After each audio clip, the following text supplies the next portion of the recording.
It is time for us to check in with the man with the snow plan or the no snow plan, the weather plan, Pat Pagano. Good morning, Pat. And good morning to you, Marshall. Good morning, everybody. So the snow we got, was that just a streamer like off the lakes? And there's some very weak. I don't even want to call them fronts. They're troughs of low pressure that are flying by. They're all are pivoting around an ocean storm, not the one that affected us over the weekend, um, or yeah, right, the one over the weekend, but another one that developed off the southeast coast yesterday. So some that's why we did get some snow shower activity, and the same thing will happen tomorrow. So it's it's no big deal, but what can I say? We still have to deal with it. And from what I could tell, Thursday and Friday should be fair and milder days. I don't think there'll be any precipitation then. So today we'll wind up, we'll just call it partly sunny, a cold breeze. We'll see how much sun we get. Mid 30s, clear tonight, 20 to 25, and then sun and clouds with flurries or snow showers on Wednesday, about 40. Partly sunny, 45 to 50 Thursday, sunny and 45 to 50 Friday. It's milder over the weekend. We get to at least 50, and there'll be showers coming in Saturday afternoon. They'll be around Saturday night. They'll be around for the first half of Sunday, and then by later Sunday, it'll begin to clear out. It'll get windy and chillier again as we go into Monday. And no big snow on the horizon. Nope, nope. No big snows on the horizon. And it's amazing how I can't even remember my own forecast. I don't think I had. Let me see. This is what, the second week of December? No, first week of December. Yeah, we're still right? in the first week. First full week, right? Okay, second week. Is this the second week? Second week would be the 14th then, right? Yeah. Second, third, fourth, right. Okay. Windy, cold with snow showers. That's what I have for next week. Huh. And then the third week, which of course is the week Leading for Christmas, yeah. right?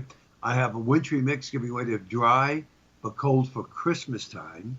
And then the last week, fair and windy with a wintry mix to end the year. So that'll be interesting to see if that works out. I have no idea. I haven't been watching it, but aside from that, I did, by the way, at around 5 p.m. this evening, it should be clear enough. If you look from the northwest to the southeast, you should be able to see the space station flying by. It'll last about 5 minutes. So look to the northwest, and it'll be moving toward the southeast. And that is at 5 p.m. tonight. So you won't want to miss that.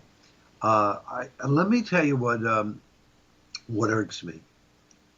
My sister, one of my sisters anyhow, the older of the two, she works with a one-on-one student in a middle school on Long Island.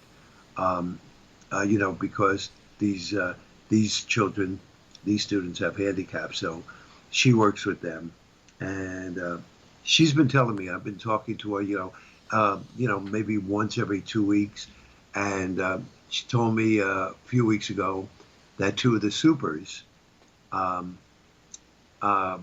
tested positive, and she was concerned about it. Yeah. I said, "What are they doing about it?" She said, "Well, so far nothing."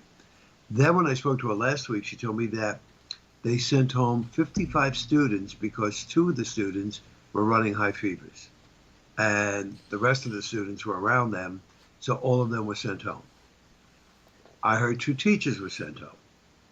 And yesterday, not to my sister, but to my other sister, she told me that her student, one-on-one student, was out of class.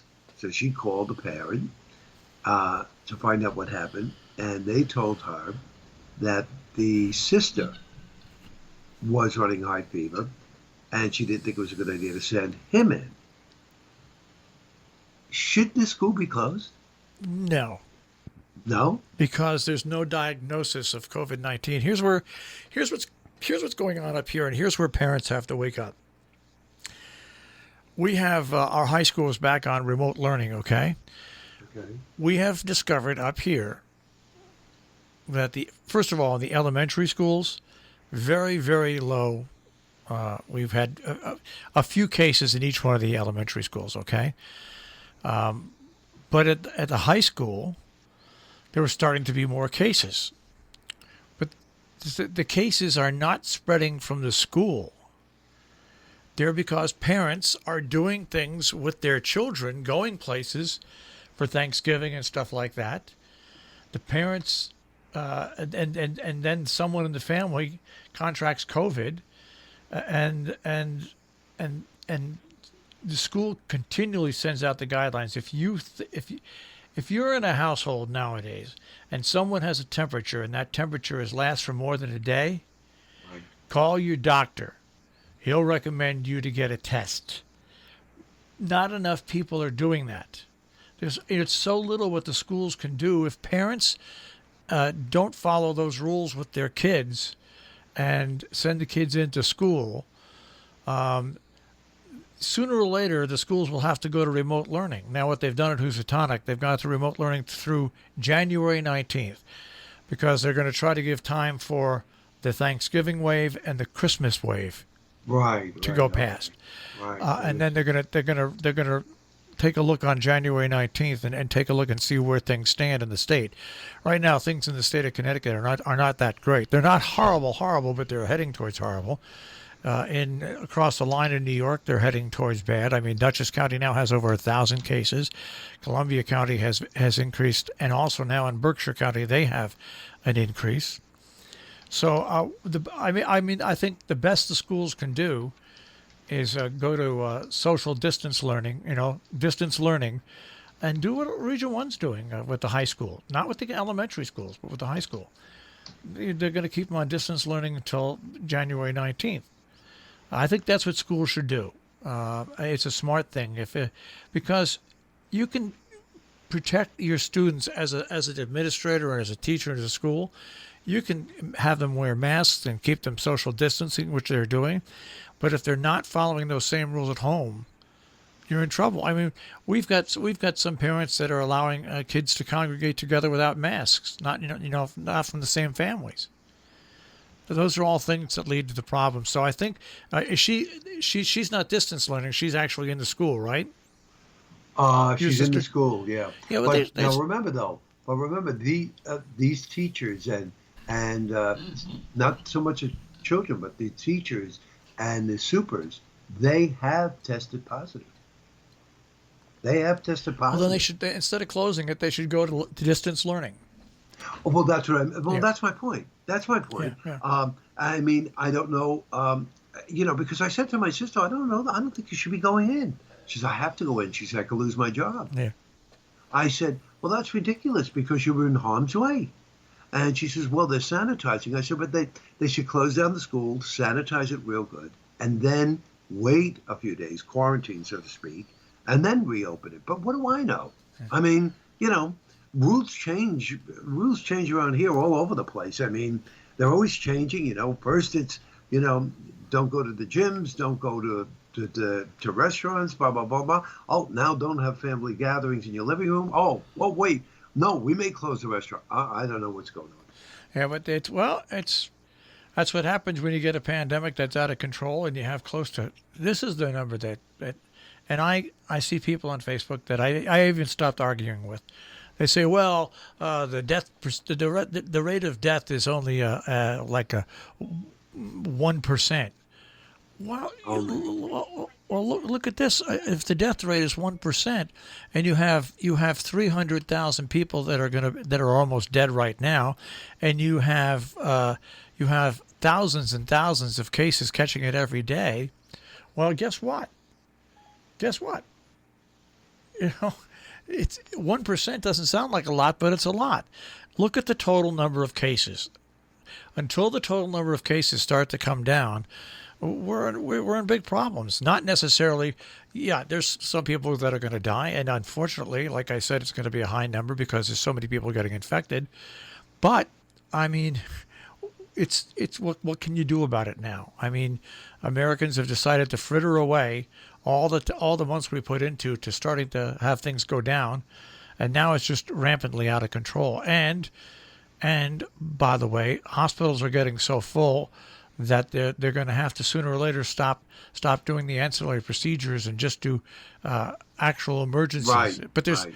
it all comes together. People just they can't look at this as a red and blue political thing, Democrat versus Republican. It's not. It's a pandemic. Even if you think the death rate is only 1%, 1% is too high when you consider the amount of people that are getting it. And when you consider that possibly by the time Christmas comes around, 350,000 Americans will be dead. I mean, we're losing the same amount of casualties that happened at Pearl Harbor every day. Isn't that amazing? The That death is rate, amazing. the same amount of people that died in the attack on Pearl Harbor, every day we are losing. That's why this vaccine cannot come any sooner. Yeah.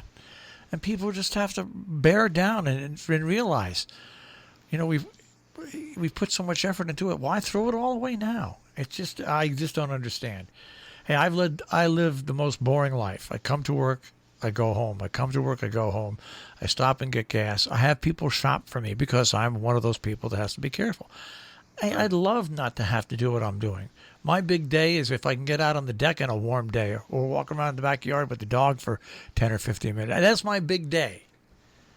And if everybody else would sacrifice like that, we wouldn't be in the position you're in. So I hope for your sister's sake that they go to remote learning until they figure everything out. Until they figure out what's going on. Yeah, I'll keep you posted, let you know what goes on there. But Right. in the meantime, that about sums it up. I mean, we're sitting here on a storm-free pattern, and I mean, considering that it's December 8th, that's pretty incredible.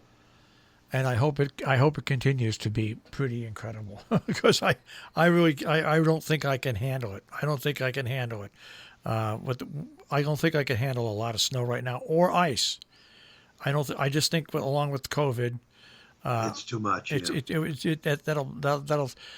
Let me put it this way: if we get a snowstorm or an ice storm and COVID's still around, and we have ice, and then the power goes out, and you don't have cable, I'll really be mad. All right. Well, let's not look at it that way. So let's hope for the best. That's it. All right, Pat. We'll hope for the best and speak to you tomorrow. All right, sounds good, Marshall. Take Bye-bye. care. Pat Pagano this morning in the Weather Center with a check on the weather forecast and our own personal views on COVID-19 here on Robin Hood Radio.